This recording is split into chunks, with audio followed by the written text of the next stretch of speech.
তাতেও যদি না হয় 15 বছর বয়সে অবশ্যই সাবালকের সংকেত দেখতে পাবে।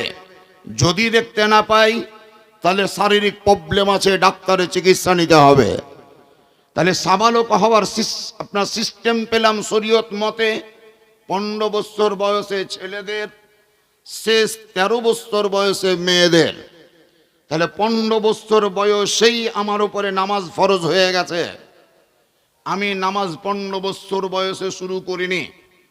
16 বছর বয়স গেল, 17 গেল, 18 গেল, 19 গেল, 20 গেল, 25 গেল, 30 গেল, 40 বছর বয়সে অনেক নামাজি আছে যিনারা নতুন নামাজ শুরু করলেন। এরকম নামাজি আছে না নাই? আছে।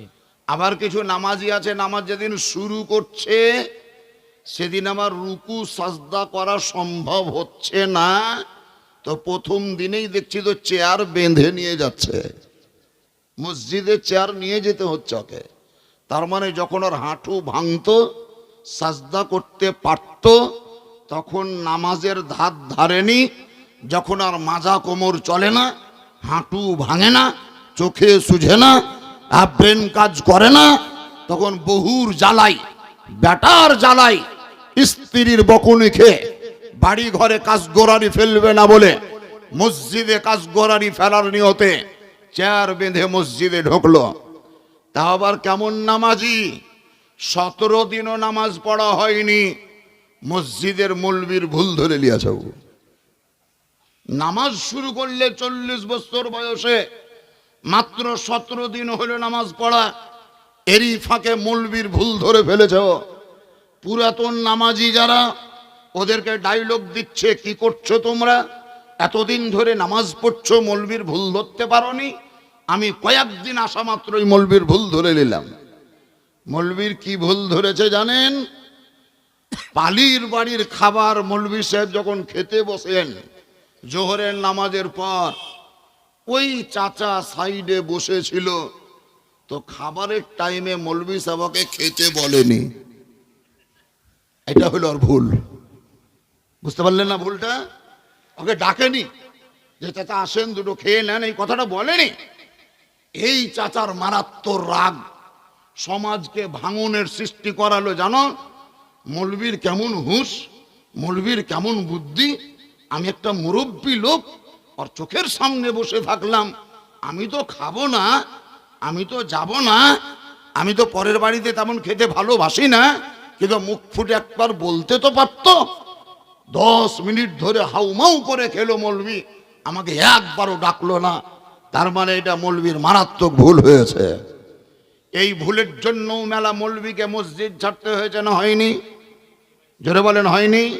এই ভুলটার জন্য মেলা মৌলবীকে মসজিদ ছাড়তে হয়েছে। কোন মৌলবী কাউরির মুরগি জহ করে দেয়নি, তার জন্য মসজিদ ছাড়তে হয়েছে। কোন মৌলবী কাউরির ছেলেকে বা মেয়েকে ঝাড়ন দিয়ে দেয়নি, তার জন্য মসজিদ ছাড়তে হয়েছে। কোন মৌলবী হয়তো কোনো মিলাদে গিয়েছে, সেক্রেটারিকে বলেছে কিন্তু মুয়াজ্জিনকে বলে যায়নি, তার জন্য মসজিদ ছাড়তে হয়েছে। কোনো এমনও দিন ঘটেছে যে মৌলবী সাহেব সুবহানাল্লাহ রাত্রিবেলায় ঘুমিয়েছে, মসজিদে তালা মারেনি, তার জন্য মৌলবীকে মসজিদ ছাড়তে হয়েছে। অনেক জায়গার রিপোর্ট এমনও আছে মসজিদের বদনা আগিনাতে পড়েছিল, মৌলবী তুলে রাখেনি, তার জন্য মসজিদের মৌলবীকে জবাব পেতে হয়েছে। আমাদের সমাজ বর্তমানে কোন পজিশনে গিয়েছে, কোন জায়গায় চলে এসেছে? দুনিয়ার লোক যদি হাজারো ভুল করে, সেই ভুলের বিচার হয় না, কিন্তু মৌলবী সামান্য ভুল করলে, যদিও সেটা ভুল নয়, কিন্তু সেটাকে নিয়ে সমাজ সমালোচনা করে। একটা চালুন আছে, চালুন, এই চালুনের গায়ে হাজারো ছিদ্র থাকে, কিন্তু ছুঁচের পাছায় একটা ছিদ্র দেখে চালুন তাকে গরম দেখিয়ে বলে তোর পাছায় ছিদ্র আছে, কিন্তু চালুন যদি দেখে একবার নিজের দিকে তাকিয়ে হাজারো ছিদ্র তার গায়ে আছে। সমাজ বর্তমানে মৌলবীদের ভুল ধরে বেড়ায়, কিন্তু সমাজ যদি নিজের দিকে তাকিয়ে দেখে দেখতে পাবে তাদের সমাজে হাজারো ভুল ভরা আছে। বেশক, সুবহানাল্লাহ সুবহানাল্লাহ। সেই ভুল নিয়ে কোনো সংশোধনের পথ নেই। যত ভুল সব মৌলবীদের, ঠিক। যত ভুল সব মৌলবীদের। কিছুদিন আগে একটা জালসায় গিয়েছিলাম, গতকালকেও জালসা করেছি মুর্শিদাবাদে সাগরদিঘি থানা। আর জালসা তো এমনি করি, এই জালসার স্টেজে জালসা করে বেড়ার যে বয়স আমার 25 বছর রানিং। 25 বছর থেকে জালসা করছি, নতুন আজকে বক্তা হয়ে আসেনি। তো কোনো স্টেজে উঠলাম, আর এক ভদ্রলোক কমিটির সভাপতি একটা চিটকুটে লিখছে যে মা বোনরা মাথায় কাপড় দেয় না, একটু দয়া করে এই বিষয়ে বলবেন। আমি মাইকে না বলে সাইডে ওকে বললাম যে যে বাড়িওয়ালিরা, যে মেয়েরা মাথায় কাপড় দেয় না তারা কি বিবাহিতা না অবিবাহিতা? তো যে বিবাহিতা, তাহলে যদি বিবাহিতা হয় তাহলে আর স্বামী কাপুরুষ, বুঝতে পারলেন না? যদি মেয়েটি বিবাহিতা হয় আর মাথায় কাপড় দেয় না, তার মানে জানতে পারো আর স্বামী কাপুরুষ। কাপুরুষ যদি না হবে তাহলে মাথায় কাপড় কেন দাবাতে পারবে না? বিয়ে করবা তুমি, রান্না খাবার খাবা তুমি, কাপড় সাফ করিয়ে লিবা তুমি, তেল মাখিয়ে লিবা তুমি, আর মাথায় কাপড় দিব আমি? বোকা পেয়ে আছো? সারা জিন্দেগি ওকে সংসারও করবে আর আমাকে বলছে মাথায় কাপড় দিবেন। আমি ওই ওর বাড়িওয়ালির মাথায় কাপড় দিতে গিয়ে মার খাবো? তুমি কি করছো? ওর মাথায় কাপড়টা দিয়ে দিতে পারো না? মৌলবি কেন তোমার বাড়িওয়ালির মাথায় কাপড় দিতে যাবে? কিসের জন্য যাবে? কোরআন ঘোষণা করে আর রিজালু কাওয়ামুনা আলান নিসা, প্রতিটি মহিলার অভিভাবক বিবাহের পূর্ব পর্যন্ত তার বাপ, আর বিবাহের পরে সারা জীবন তার অভিভাবক হচ্ছে তার নিজের স্বামী। बेशक सुभान अल्लाह माशाअल्लाह। শাসন করতে পারে না স্বামী, আর মাথায় কাপড় দিতে যাব আমি? বেয়াকুব লয় আমরা। বাপ, দু চারটি কথা বলছি, একটু ধ্যান দিয়ে শুনুন। আমরা মুসলিম সমাজের লোক শিক্ষা দীক্ষা কম, আবেগ আমাদের বেশি। শিক্ষা দীক্ষা কম, আমাদের আবেগ বেশি। নারাই তকবীরের ধ্বনির উচ্চারণ শুনে আল্লাহু আকবার খুব জোরে বলতে পারি, নারাই রে সালাত শুনলাম ইয়া রাসূলুল্লাহ খুব জোরে বলতে পারি, জশ্নে ঈদ মিলাদুন নবীকে কেন্দ্র করে রাস্তায় নেমে মিছিল বাহির করতে পারি, জালসা বড় বড় করতে পারি, কোনো পীরের মাজার পেলে আমরা উরুস মানাতে পারি, বৎসরে কয়েকবার মাজারে মানত মানতে পারি। কিন্তু দুঃখের বিষয় যে আমরা কলেমা পড়া মুসলমান, মসজিদ তো বানাতে পারি কিন্তু মসজিদে 5 ওয়াক্তের নামাজ পড়তে পারি না। ठीक কথা বলেছেন। নামাজ পড়তে পারি না। কিসের জন্য মসজিদ বানিয়েছে? মসজিদ যদি বানাতে হয় আগে নামাজি হতে হবে।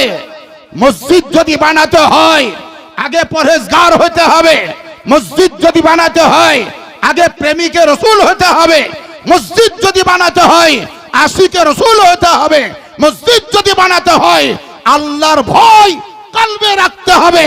মসজিদ যদি বানাতে হয় হারাম রুজি থেকে দূরে থাকতে হবে।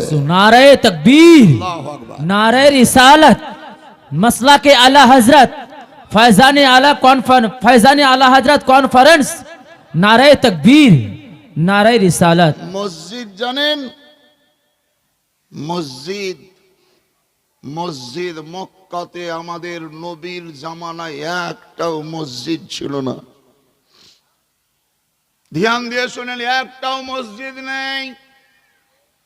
অথচ নবী মক্কায় থাকাকালীন নামাজ পড়েছেন, তার হাজারো দলিল আছে। নামাজ পড়তেন কোথায়? নবী মুস্তাফা সাহাবায়ে কেরামদেরকে নিয়ে নিজের বাড়ির ভিতরেই নামাজ পড়াতেন। বুঝা গেল নামাজ আগে, মসজিদ পরে। মদিনাতুল মুনাওয়ারায় নবী চলে যাওয়ার পর বেশ কয়েক মাস যাবত নামাজ তো পড়েছেন কিন্তু মসজিদ নির্মাণ হয়নি।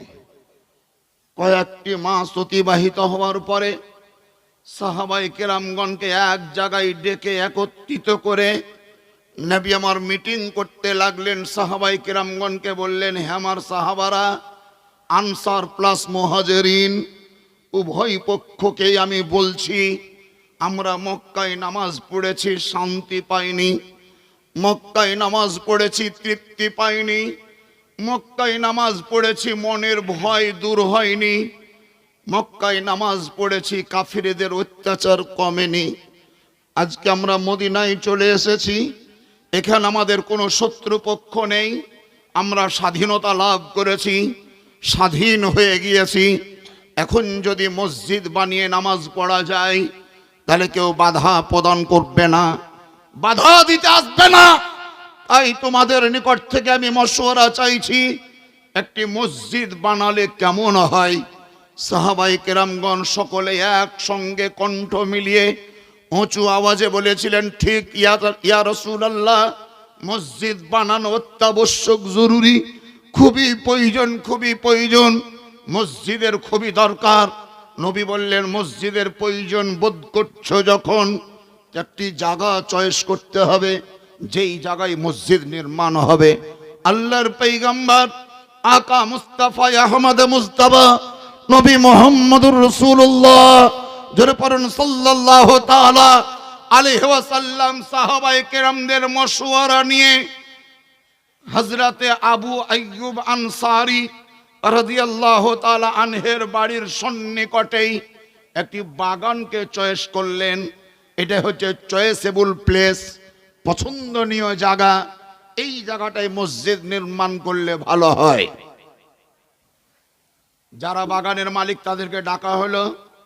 যাদের বাগানে অংশ ছিল সেই দিন স্বেচ্ছায় স্বতঃস্ফূর্তভাবে মসজিদ নির্মাণ হবে। ধ্যান দেন, মসজিদ নির্মাণ হবে। আমার বাপত্তি সম্পত্তি জায়গায় মসজিদ নির্মাণ হবে, আমার ব্যক্তিগত জায়গায় মসজিদ নির্মাণ হবে, আমার নিজস্ব জায়গায়। পৃথিবীতে বহুত জায়গা ছিল, মদিনায় বহুত জায়গা ছিল। সেই জায়গাগুলোর মধ্যে আমার নবী এই জায়গাটাকে পছন্দ করেছেন, এই জায়গাটাকে চয়েস করেছেন। তার মানে জানতে হবে আল্লাহর তরফ থেকে আমি ভাগ্যবান, আমি ভাগ্যবান, আমি নসিবওয়ালা, আমি তকদিরওয়ালা, আমি বড় লাকি ম্যান। আমার মতন ভাগ্যবান কেউ হতে পারে না। এই কারণেই সেই বাগানে যাহাদের অংশ ছিল তারা স্বতঃস্ফূর্তভাবে নবী মুস্তাফাকে ডিক্লারেশন দিলেন, ইয়া রাসূলুল্লাহ, বাগানের অংশ আমি স্বেচ্ছায় বিনা পয়সায় আল্লাহর হস্তে মসজিদের জন্য দান করে দিলাম, একটাও পয়সা লাগবে না। সুবহানাল্লাহ, সুবহানাল্লাহ, বহুত খুব, মাশাআল্লাহ। কিন্তু সেই বাগানে অংশ ছিল দুইজন এতিম সন্তানের, দুটো এতিম ছেলের। তারা এসে হাজির হলো। নবী আমার তাদেরকে জিজ্ঞাসা করলেন, তোমাদের মতামত? বাচ্চা ছেলে দুটো বলল, ইয়া রাসূলুল্লাহ, ইয়া হাবিবাল্লাহ, ফিদাকা আবি ওয়া উম্মি, আমাদের পিতা ও মাতার জান আপনার পদতলে কুরবান ইয়া রাসূলুল্লাহ। এই বাগানে যেমন ওনাদের অংশ ছিল, তিনারা অর্থ ছাড়াই উৎসর্গ করলেন। আমরাও আমাদের ওয়ারিশ সূত্রে বাপ মরার পরে এই বাগানে অংশীদার হয়েছি, আমরাও অর্থ ছাড়া উৎসর্গ করে দিলাম।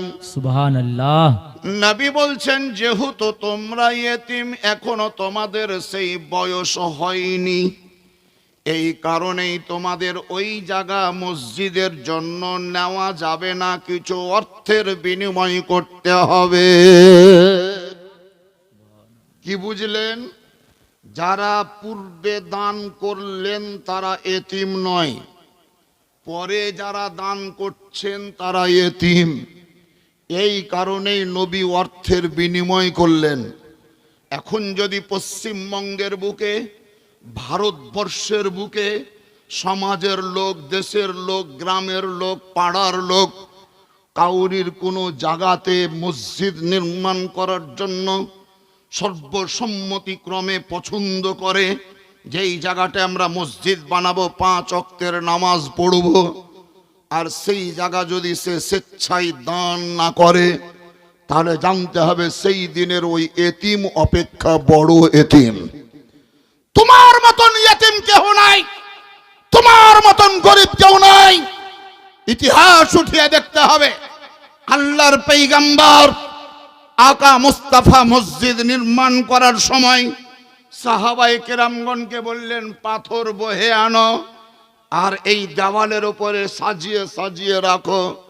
নবী আমার নেতা সেজে শুধু নেতৃত্ব দিয়েছেন তা নয়, যে পয়গম্বর আকা মুস্তাফার ইঙ্গিতে আসমানের ডুবা সূর্য পুনরায় উঠে এসেছে, যে নবীর হাতের আঙুলের ইশারায় আসমানের চন্দ্র ইশারা পেয়ে দুই ভাগে রুটির মতন ভাগ হয়ে গিয়েছে, যে নবী মুস্তাফার থুথু মুবারক লবণাক্ত পানিতে মিশিয়ে দিলে মিষ্টিতে রূপান্তরিত হয়েছে, যে নবী মুস্তাফার থুথু মুবারক হযরতে আবু বকর সিদ্দিকের সাপের কামড়ের জায়গায় লাগিয়ে দিয়েছেন, চিরতরের জন্য সাপের বিষ নষ্ট হয়ে গিয়েছে, যে নবী মুস্তাফার জিহ্বার লালা মুবারক হযরতে আলীর কত চোখে লাগিয়ে দেওয়া মাত্রই হযরতে আলীর চোখ ভালো হয়ে গিয়েছে, সেই নবী আকা মুস্তাফা নেতৃত্ব দিয়েছেন, নিজের হাতে পাথর ভরে বহেও নিয়ে গিয়েছেন। সুবহানাল্লাহ। আজকে পঞ্চায়েতের মেম্বার তাই কত গুল্লা ছেড়ে হাঁটছে জি। হ্যাঁ, 10-এর মোড়ল ওর গরম দেখা যায় না। 5টা লোক যদি তার ফেভারে থাকছে তো গ্রামকে কিছু মনে করে না। কি মনে করছিস বম ফুটিয়ে দিব? কি মনে করছিস দেখবি? গরম নমরুদ দেখিয়েছিল, গরম সাদ্দাত দেখিয়েছিল, গরম হামান দেখিয়েছিল, গরম ফেরাউন দেখিয়েছিল। যাহারা গরম দেখিয়েছে তাদের ইতিহাস যদি পর্যালোচনা করতে যান, যে নমরুদ ইব্রাহিম নবীর সামনে আল্লাহকে গরম দেখিয়েছিল, সেই নমরুদ সুবহানাল্লাহ আল্লাহ তাআলার হুকুমে তরবারি দিয়ে মারতে হয়নি, বাঁশ দিয়ে ঠুকতে হয়নি, বম ফুটিয়ে মারতে হয়নি, গলায় ফাঁস লাগাতে হয়নি, নমরুদের নাকের ছিদ্র দিয়ে সামান্য একটা ন্যাংড়া মশা ঢুকিয়ে আল্লাহ তাআলাকে তাহাকে ধূলিসাৎ করে দিয়েছে। যেই ফেরাউন মুসা পয়গম্বরকে গরম দেখিয়েছিল, সেই ফেরাউনকে নীল নদীতে ডুবে মরতে হয়েছিল। বেশক আপনারাও যদি গরম দেখান, অহংকার দেখান, একদিন না একদিন আপনাকে ওই ফেরাউন হামান নমরুদের মৌত মরতে হবে। খবরদার, আপনি মুসলমান হয়েছেন, গরম দেখাবেন না, অহংকার দেখাবেন না। আল্লাহ কি বলছেন জানেন? মাওলানা সাহেবরা জানেন, ইনাদের সব মুখস্থ আছে। কোরআন শরীফ 114টি সূরা, সেই সূরা সমূহের মধ্যে একটি সূরার নাম হলো আল আনকাবুত। সূরাটির নাম হলো আল আনকাবুত। আনকাবুত মানে হলো মাকড়সা। আনকাবুত মানে কি বললাম? মাকড়সা। মাইকে লয়, আপনারা বলেন, জোরে বলেন, কি বললাম? মাকড়সা বুঝেন তো? কটা পা গুনেননি, গুনতে হবে না, থাক। এই মাকড়সা মিস্ত্রির প্রয়োজন বোধ করে না, ঘরামু ডাকে না, বাঁশ খুঁটি খাম্বা রড বালি সিমেন্ট কিচ্ছু লাই না। নিজের পেটের ভিতরে যে সুতো ভরা আছে আল্লাহর তরফ থেকে, সেই সুতো দিয়ে কারেন্টের মতন খাঁচাখাচ খাঁচাখাচ খাঁচাখাচ খাঁচাখাচ করে একদম সেই রবীন্দ্র সেতু যেটা হাওড়ায় আছে, সেই সেতুর মতন একটা ঘর তৈরি করে। মাকড়সা ঘর তৈরি করেছে, তার মানে ওর নিকটে ওটাই তার বিল্ডিং, কংক্রিট ঘর, মজবুত ঘর। আপনারাই বলেন, মাকড়সা যখন তার নিজের তৈরি করা ছতের উপরে দৌড়ে বেড়ায়, তার ছত কি ভাঙে না ধসে? ভাঙাচোড়া হয়? ভাঙেও না, ধসেও না, ফাটেও না। ওই ছতের উপরে লাফালাফি করে, তার ছত নষ্ট হয় না। তার মানে তার ব্রেন মোতাবিক ওই ছতটা বড় কংক্রিট, ছতটা বড় মজবুত। কিন্তু আপনার আমার মতন কোনো মানুষ যখন ওই ছতের পাঁজর দিয়ে হেঁটে যান, যদি আপনার ঘাড়ের সঙ্গে টাচ হয়ে যায়, তাহলে মাকড়সার তৈরি করা সেই নেট সিস্টেম বিল্ডিং তো বিল্ডিং, তার পিলার খাম্ভা পর্যন্ত উপরে গোটা ঘর নষ্ট হয়ে যায়, মাকড়সার ওয়াহামিকা ধুলিসাৎ হয়ে যায়, মাকড়সার অহংকার থাকে না।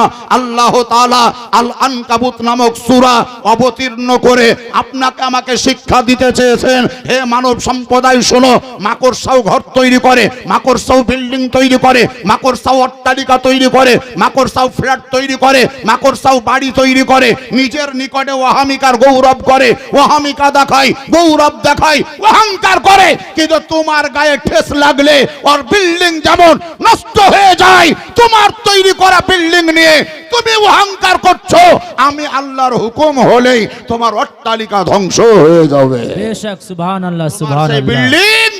বিল্ডিং থাকবে না, মাকড়সার ঘরের মতন ধুলিসাৎ হয়ে যাবে। কিসের অহংকার দেখাচ্ছ? মাকড়সার দিকে তাকাও, মাকড়সাকে দেখে শিক্ষা গ্রহণ করো। কোরআন ঘোষণা করে ফাসআলু আহলা যিকরে ইন কুনতুম লা তা'লামুন, তুমি জিজ্ঞাসা করো আলেমদেরকে, ইলম সংগ্রহ করো আলিমদের কাছ থেকে। যদি তোমার ভিতরে ইলম না আছে তাহলে আলিমদের কাছ থেকে শিক্ষা গ্রহণ করো, জ্ঞান অর্জন করো। যাই হোক, আল্লাহ তাআলা আপনাদের আমাদের সকলকেই ইলম সংগ্রহ করার যেন তৌফিক দান করেন। উঁচু আওয়াজে জোরে সরে বলুন আল্লাহুম্মা আমিন। আমিন। সবাই মিলে ভক্তি ভরে নবী মুস্তাফার উপরে একবার দরুদ শরীফ পাঠ করব। দাঁড়ান, দরুদ শরীফ পাঠ করব। কিন্তু দরুদ শরীফ পড়ার আগে আপনাকে আকীদা তৈরি করতে হবে। নবীকে সালাম দেওয়ার আগে আকীদা তৈরি করতে হবে যে আমাদের পড়া দরুদ দেওয়া সালাম, যদিও ডাঙ্গিপাড়া থেকে নবীকে সালাম দিচ্ছি, নবীর প্রতি দরুদ পড়ছি, কিন্তু এই পড়া দরুদ আর দেওয়া সালাম মদিনা থেকে নবী শুনতে পায়। বেশক জোরে বলবেন না সুবহানাল্লাহ? সুবহানাল্লাহ। শুনতে পায়। মাওলানা আতাউর রহমান আমার ছাত্র, বেশ কিছুদিন আগে বাবু ফোন করলো যে হুজুর ডিসেম্বর মাসের 22 তারিখে কি আপনার ডায়েরিতে ডেট ফাঁকা নেই? আমি বললাম আছে ফাঁকা। তবে যে হুজুর একটা দাওয়াত করব, উত্তর দিনাজপুর রায়গঞ্জে নেমে ভিতরে আসতে হবে, নামবেন বিহারে কিন্তু আসতে হবে বাংলাতে। বিহারে নেমে বাংলায় ঢুকলাম, নিমন্ত্রণ নিব যেদিন সেই দিন আমাকে ফোন করা মাত্রই একদম প্রথমে দিনাজপুর থেকেই প্রথমে বলছে হুজুর আসসালামু আলাইকুম। আমি বললাম মুর্শিদাবাদ থেকে। ও আলাইকুম আসসালাম। এখান থেকে আমার বাড়ি 222 কিলোমিটার দূরে। এখান থেকে আপনাদের এই ডাঙ্গিপাড়া থেকে আমার বাড়ি 222 কিলোমিটার দূরে। 222 কিলোমিটার। কিছুক্ষণ পূর্বে একজন মাওলানা সাহেব বলছিলেন যে মাওলানা মুআজ্জম হোসেন কালিমি বীরভূম, কিন্তু না, আমার বাড়ি বীরভূম নয়, আমার বাড়ি মুর্শিদাবাদে। আমি মুর্শিদাবাদের বাসিন্দা। জঙ্গিপুর লোকসভা, সুতি বিধানসভা, আহিরন ব্লক, সুতি থানা, কয়েকটা থানা আছে মুর্শিদাবাদে, তার মধ্যে একটা থানার নাম হলো সুতি, আর আহিরন ব্লক মানে ফারাক্কার ব্রিজ পেরিয়ে ডাকবাংলা ধলিয়ান, তারপর একটা আহিরন বলে স্ট্যান্ড আছে, সেই আহিরনে নেমে পশ্চিম দিকে 12 কিলোমিটার ভিতরে যেতে হবে, সেই জায়গাতে আমার বাড়ি। এক কথা মুর্শিদাবাদে আমার বাড়ি, বীরভূমে নয়। তো দেখলাম যে 222 কিলোমিটার দূরে আমার বাড়ি দিনাজপুর রহমাননগর, উনার রহমাননগরে মাওলানা সাহেবের বাড়ি। এখান থেকে তিনি মোবাইলটা বার করে আমার নাম্বারটাকে টিপে সর্বপ্রথম বলছেন আসসালামু আলাইকুম। আমি ওই মুর্শিদাবাদের সরজমিন থেকে উত্তরে বললাম ওয়ালাইকুম আসসালাম। মাওলানা আতাউর রহমান সাহেবকে যদি কেউ দিনাজপুরের লোক জিজ্ঞাসা করে, এই মাওলানা আতাউর জামালি তুমি যে সালাম প্রদান করলে কাকে? বলে মাওলানা মুআজ্জম হোসেন কালিমিকে। উনি আছেন কোথায়? বলে মুর্শিদাবাদে। এত দূর থেকে তুমি সালাম দিচ্ছ, তো তোমার দেওয়া সালাম কি উনি শুনতে পাবেন? আমাকে মুর্শিদাবাদে কেউ জিজ্ঞাসা করলো, এই মুআজ্জম হোসেন কালিমি আপনি কাকে সালাম দিলেন? আমি বললাম আমার শিষ্য জনাব মাওলানা আতাউর রহমান জামালিকে। কোথায় উনি আছেন? বলছে দিনাজপুরে। আপনার মুর্শিদাবাদের দেওয়া সালাম উনি কি শুনতে পাবেন? আতাউর রহমানও উত্তর দেবে, হ্যাঁ আমার সালাম শুনতে পাবে।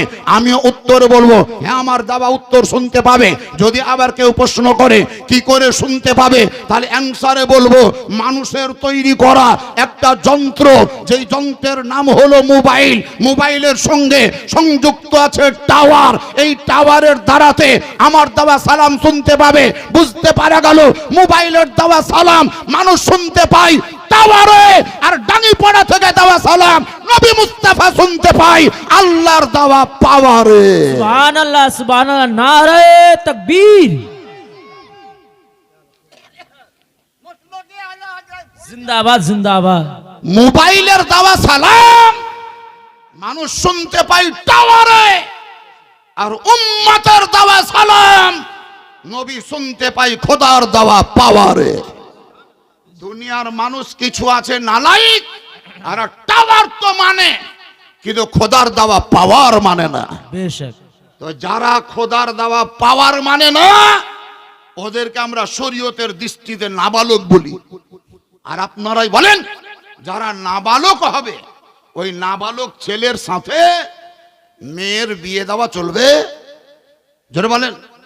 নাবালকের সাথে বিটির বিয়ে দিয়ে বিটির জিন্দেগিকে বরবাদ করিয়েন না। খবরদার, বিয়ে যদি দিতে হয় তো সাবালক দেখে দেন, নাবালককে দিবেন না। আর নাবালক তাদেরকে বলা হয় যারা নবী সালাম শুনতে পায় না, দুরূদ শুনতে পায় না, নবী দেখতে পায় না, নবী হাজির নাজির হয় না। সেই নবী আকা মুস্তাফা আপনাদের মাহফিলে প্রেজেন্ট বা উপস্থিত, একদম মৌজুদ, হাজির। এই আকীদা, এই বিশ্বাস আপনাদেরও আছে, আমাদেরও আছে। আপনি বলবেন বিরাদর ইসলাম মুআজ্জাজ সামানে কেরাম, আকাশের উপরে একটা সূর্য দেখতে পান, সেই সূর্যটা বহু দূরে, কিন্তু যদি আপনি নিকটে আনতে চান তাহলে একটা 50 টাকা দামের অথবা 10 টাকা দামের একটা আয়না হাতে নিয়ে নেন, আয়নাটাকে চিৎ করে দেন, উভুর করে নয়, চিৎ করে দেবেন, দেখবেন আকাশের ঝুলন্ত সূর্য আপনার আয়নার ভিতরে ঢুকে যাবে।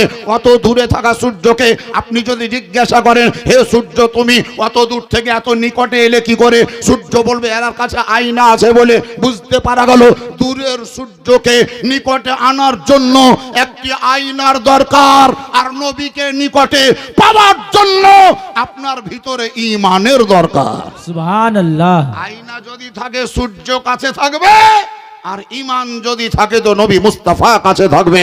এই কারণে কেউ বলেছে কোন कहता है नबी मदीने में है, कौन कहता है नबी मदीने में है।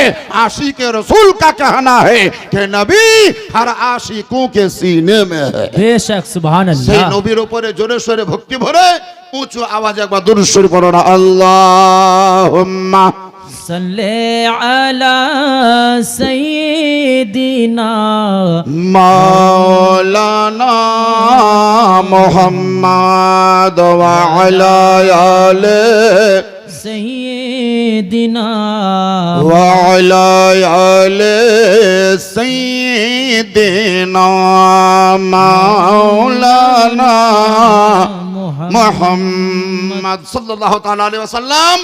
মদিনাতুল মুনাওয়ারায় সাহাবায়ে কেরামগণ, আপনার আনসারগণ নিজের ইচ্ছাতে স্বাধীনভাবে মসজিদের জন্য গোটা বাগানকে দান করে দিলেন। মসজিদের নির্মাণ কাজ শুরু হলো, কমপ্লিট হলো। মসজিদটির নাম হলো মসজিদে নববী। আপনারা সচক্ষে দেখতে পাচ্ছেন সামনে আপনাদের ডাঙ্গিপাড়ার জামে মসজিদ, যে মসজিদের ছট ঢালাই হয়েছে, পরবর্তীতে আবার মিনারের কাজ চলছে।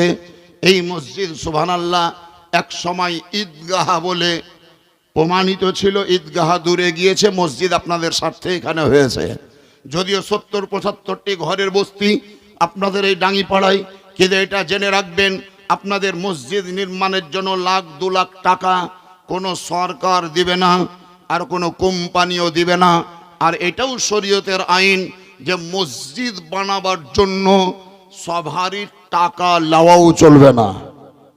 শরীরে যেমন সবারই রক্ত নেওয়া চলবে না, আপনার গ্রুপ যাচাই করতে হবে, আর আমারও গ্রুপ যাচাই করতে হবে।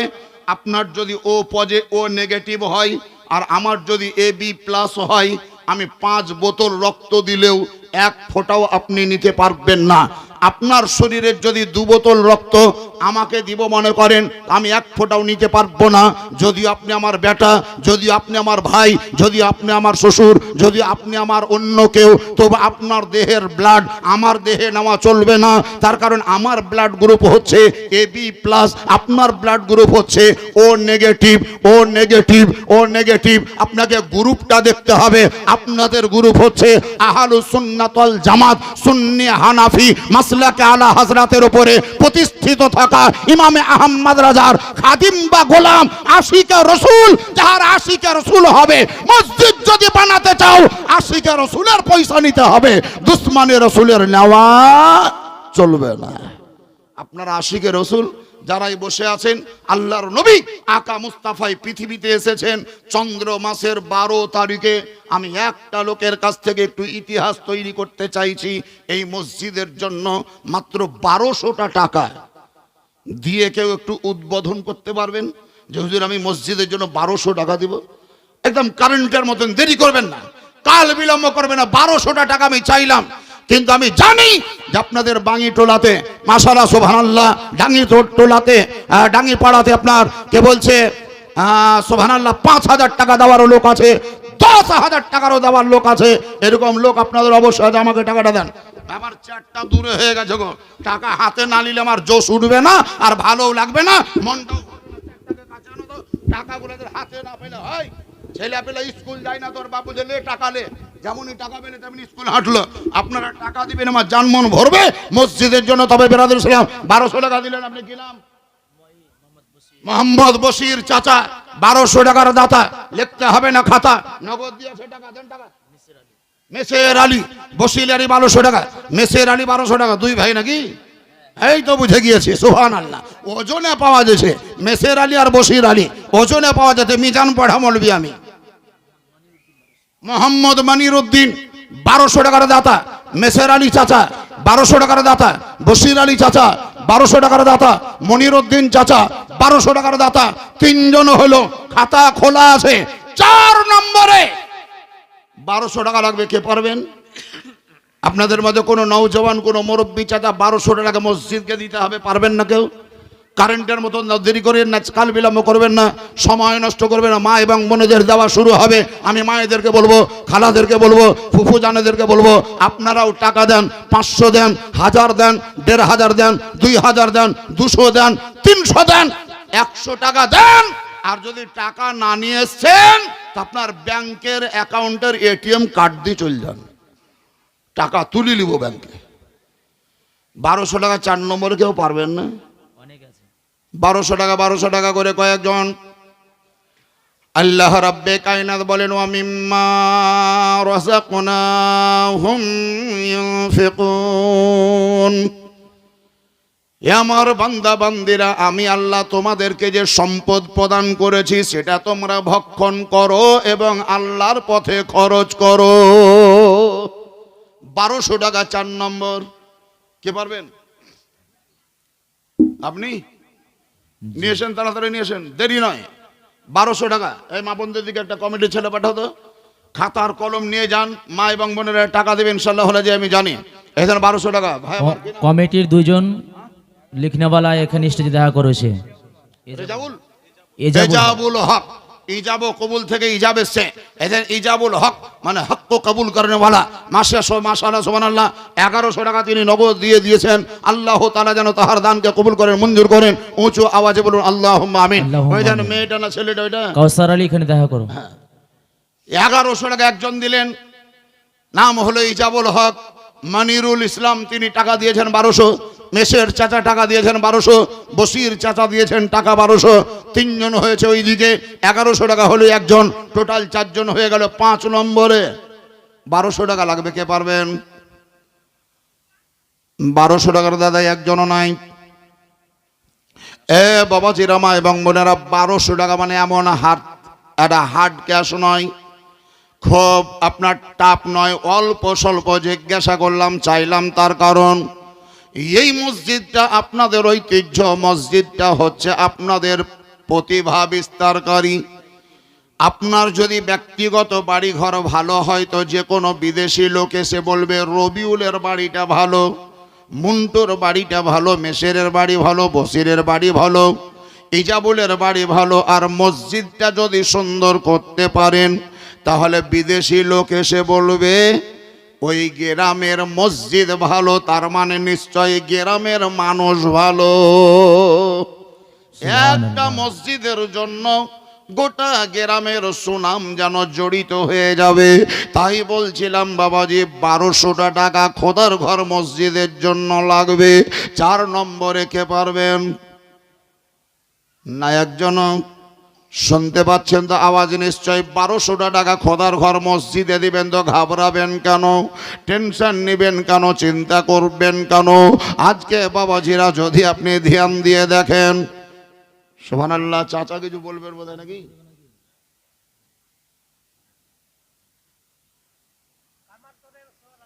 কামারতোর বাড়ি, কামারতোর ওই বোতল বাড়িতে নেমে কামারতোর। সুবহানাল্লাহ, কামারতোর একটা মাদ্রাসা আছে। হ্যাঁ দেখেন তোরা ভাজির বেটা, হ্যাঁ মাশাআল্লাহ 500 টাকা নগদ দিয়েছে। তোরা ভাজির বেটা মাশাআল্লাহ সুবহানাল্লাহ 500 টাকা নগদ দিয়েছে। আল্লাহ তাআলা যেন দান কবুল করে। একজন মেয়ে মানুষ 500 টাকা দিয়ে পাঠিয়েছে, তাহার দান যেন কবুল হয়। জোরে বলে আল্লাহুম্মা আমিন। 1200 টাকা আছে এখানে, কত? সুবহানাল্লাহ 1000 বাকি, 1300 কত বাকি করব? 300। ও 1200, তার মানে 900 টাকা পরে দিবে।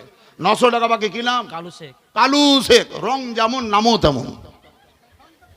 হ্যাঁ সুবহানাল্লাহ, বড় ইসিম বা মুসাম্মা, নামের সাথে রঙের মিল আছে। নাম হলো কালু শেখ। এখন চাচা আমার 1200 টাকার দাতা, 900 টাকা খাতা আর 300 টাকা নগদ হাতে। মাশাআল্লাহ সুবহানাল্লাহ, 4 জন হলো। কালু চাচা 300 টাকা নাই, আপনার 1200 টাকা। ওইদিকে আমাদের তোরা ভাজি সাহেবের ছেলে কামাত্তর বাড়ি 500 টাকা। আর একজন চাচা দিয়েছেন 500 টাকা। আর ওই মুরব্বী চাচা কি বললে? 200 টাকা মহিলাদের থেকে আসছে। হ্যাঁ 200 টাকা মহিলাদের তরফ থেকে এসছে। আর মুরব্বী চাচা কি বলে গেল? ও আলাদা অন্য কথা। ওটা অন্য কথা বলেছে, টাকার কথা। হাম ভাবছি 1 লাখ টাকা দিবে বোধ হয়, কিন্তু না, অন্য কথা। এই কালু চাচা শুনেন, কে দেবে? আপনার যে জন 200 টাকা দিল কিনা, ও যে 200 টাকা দিলে তারই বাড়ি হলি মজিবুরের স্ত্রী, মজিবুরের স্ত্রী। আর বাড়ি তৈরি করতে লাগলেই ডাকতে হবে মিস্ত্রি। সুবহানাল্লাহ, দেখেন মজিবুরের স্ত্রী 200 টাকা দিয়ে পাঠিয়েছে। আর 1000 টাকা পরে দিবে একজন মহিলা মানুষ। 200 টাকা নগদ দিল, 1000 টাকা কালকে দেবে। আর আমার কালু চাচা 300 টাকা নগদ দিয়েছে, 900 টাকা পরে দেবে। তোরা ভাজি সাহেবের ছেলে কামাত্তর বাড়ি 500 টাকা নগদ দিয়েছে। মনিরুল ইসলাম 1200 টাকা দিব বলে অঙ্গীকার করেছে। মেশের আলী চাচা 1200 টাকা দিয়েছে। বসির আলী চাচা 1200 টাকা দিয়েছে। এজাবুল হক 1100 টাকা দিয়ে নগদ চলে গিয়েছে। হে বাবাজিরা, মা এবং বোনেরা, আল্লাহ তাআলার ঘর মসজিদের জন্য দেবেন, ঘাবড়াতে হবে না, টেনশন নিতে হবে না, চিন্তা করতে হবে না। যেই টাকা আজকে আপনি দিবেন এটা পানিতে ডুববে না, আগুনে পুড়বে না, মাটিতে